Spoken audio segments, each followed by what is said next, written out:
Hey, it's KR King of D&D Homebrew discussing today how you can use Lair Effects to great effects in your campaign. I think it's a great tool in your toolbox. Twice I did that. In order to make encounters more interesting, in order to encourage your players to use strategy, and just to create a flavor of your world in which the creatures that have these effects, seem more part of your world. So I'm going to start with when you have a combat encounter with some creature that has lair effects. And there's a couple of things here. First of all, it can increase the challenge of a monster. If you have a creature that in its lair, it has darkness effects, right?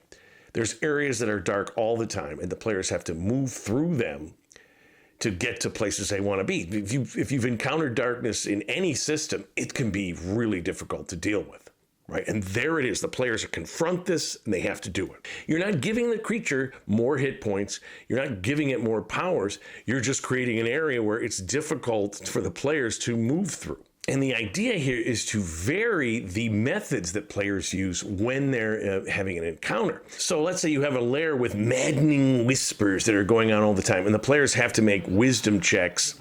Now, again, if you just say you make your wisdom check and you're immune for 24 hours, okay. But a lair effect might, be a little more powerful. Maybe if they make that after a certain number of turns, they have to make it again, or rounds even, however you want to do this. But the thing about these maddening whispers is they affect concentration. They might give disadvantage on certain things, like spell targeting a spell, something like that, because it's so distracting in your mind. So again, you make that save of however your system works. You don't necessarily have to just turn it off. It's not like a spell that just goes off and you succeed. It's an area effect. It's all around them. There's new instances of this, as it were, around the players as they move through the lair. If you have a fire-based creature and you've got lava effects, you've got, let's say, an earthquake rumble that occurs every once in a while. That's a dex check or something. In an icy environment, it's really slick and whatnot. There's, really difficult. I think in Pathfinder, they have extremely difficult. I can't remember exactly what it's called, but, an extra level of difficulty. And the thing is, the creatures that are there may not be bothered by this. The earthquake effect, they might be, but the slick terrain, they might be totally adapted to this. Another one of these is like a poison effect, whether it's a fungi in some cave that's setting off spores, whether it's some mist that's coming out. And whether or not, when you make your save on this, you again, only get, a certain amount of time before you have to make another one. Because this is another thing that it does. Environmental effects can increase urgency.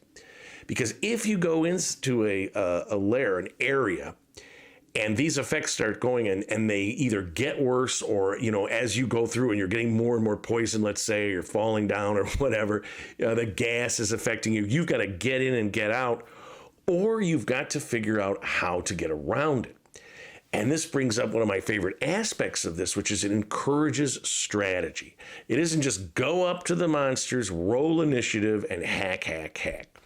It's they've got this lair effect that makes them, very difficult to get at. What are we going to do? How are we going to get around a darkness? How are we going to get around the poison gas? Do we have spells? We have potions? You have to think about this. If you have a band of orcs and you have an orc leader who's a better class orc, but to the players, this would be not a trivial encounter, but not that difficult. Well, suddenly they live in a lair which has some kind of attributes. Did they create it? I don't know. Is it cursed? And they've just the curse allows them to live there, but someone else can't? Have they found some item, that is creating this lair effect and they can navigate it? Whatever the because again, it's a fantasy game. You can do whatever you want.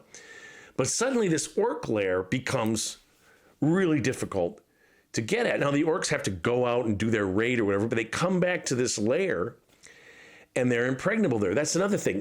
Where creatures live, you take a lair that's safe, right? Animals live underground or up in trees or whatever. Why? Because it's safe there, or safer. So lair effects give that narrative reality, that narrative authenticity that creatures would take these spots, or that powerful creatures would protect themselves with these lair effects. if the Lair effect comes from a specific item, there's some kind of orb of chaos, let's say, and the person that lives there has something that can control this. And in certain areas, they can create wild magic bursts, like the chart you have for the sorcerer in the player's handbook. And you can adapt it any way you want, right?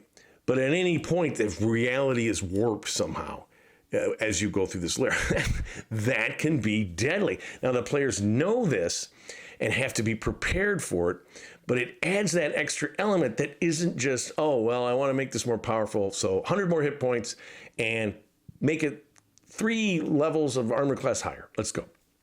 I mean, you could do that, but it's not as interesting as something where, okay, how are we going to get around this, this wild magic thing? Maybe we just have to deal with it, be prepared for it. But you might do a little research and say, they've got this amulet. Can we get this amulet away from them? Or the other thing is, does it have a weakness? Is there something that we can fool this thing thinking we are allies or something or whatever, so that it's not, is it not automatic? Is it directed? One of the Lair effects can simply be a crystal ball type thing, a mirror which shows them the different approaches coming in, whether they have a cavern complex or even out in the wilderness area, and they can be watching. It's like a security system. That's a Lair effect that can be very effective. Because if the creature seems to know exactly what they are, or it has, if it's really powerful, this is pretty powerful, but it has both sight and sound, it can listen in. That's powerful. Just that by itself can be very powerful. And do the players realize this? The other thing about Lair effects is they can increase a sort of environmental reflection of whatever this creature is. So you've got this necromancer, and some of the environmental effects are ghostly images or whatever of the people that he has either killed or animated. The animated creatures that wander here are all connected to this necromancer. They might provide information. They might want to be cured of this affliction, released into another world. The players may figure this out, and that's a way in to defeat them.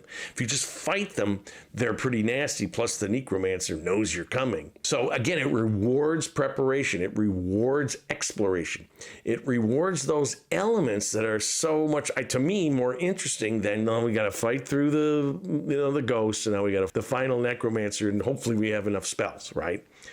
No, how can you defeat those things? That's what's interesting. And in terms of applying Lair effects to a host of monsters, look at the ones in the monster manual. Look at the Lair effects there. If you don't want to just make them up, they're there. And just apply them to something else. So, for instance, a mummy lord has this sandstorm effect it can create that totally obscures vision, makes movement super difficult, right? So you could have this in some desert, a cavern complex, whatever the creature is, and it comes up, or a water in something that rises up like a kraken. If you look at those Lair effects, now the kraken has some deadly ones, but you look at that where the water can be controlled. You could have watery fists that come out. You can have all sorts of stuff. It's an above ground thing, but it has this water. Water's kind of the theme.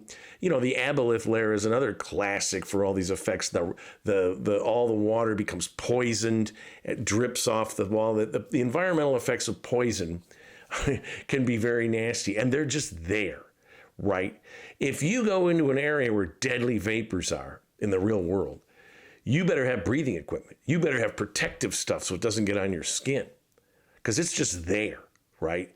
You can't do anything to remove it. Because really what Lair effects are environmental effects that last, that are sort of permanent, right? A mist that never goes away, poison gas that never goes away, plants that grasp you or that have poison spores. And then, of course, warning things like I said, where the observation, the beholder's lair has all these eyes all around, right? Well, you could do that anywhere. Now, how do you explain that? Well, as I said, some artifact or something, some necromancer that has some ability that they've gleaned from thousands of the Lich is the classic example. They have so much time on their hands to come up with magic.